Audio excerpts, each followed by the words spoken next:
бар, мына чоң системаларды азырынча толугу менен ушул жасалма интеллект толугу менен алмаштырат деген деңгээлге жете элекпиз. Мүмкүн ал деңгээлге жеткенде деле кайра эле адамбыз да биз. Максаттарды бийик коебуз да. Кайра эле баары жаңы максаттар чыгат. Бул мындай түбүтпөгөн дүйнө да. Ооба. Бир сөз менен айтканда баягы күн сайын өз кругозорун байытып, ар тараптуу билим алып, жараткан берген чыныгы интеллект бар да, жасалма интеллект эмес адамда.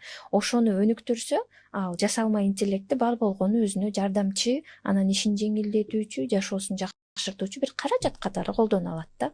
Бирок ушул жерде даана кайра улам айтып аттыңыз, мына эми билимдүүлөрдүн заманы келатат да.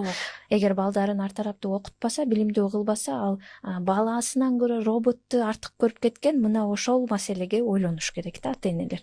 Балам ар тараптуу билимдүү болсо, өз ордун таап кетет. Билимдүүлөр мына эми сыйланат деп, билим баалуулугу менен жашай турган доор келди да. Жок, албетте жасалма интеллекттин берилген мисалы комфорту менен жашай берсек деле болот. Бирок маңызы каяк да? Ооба, ким үчүн десеңиз. Ким үчүн? Андай деле жашасак болот, бирок эми көрөлүчү, бул жаңы тема. Анан кандай болбосун, жок дегенде пайдалана билүүгө жеткин дей билишибиз керек.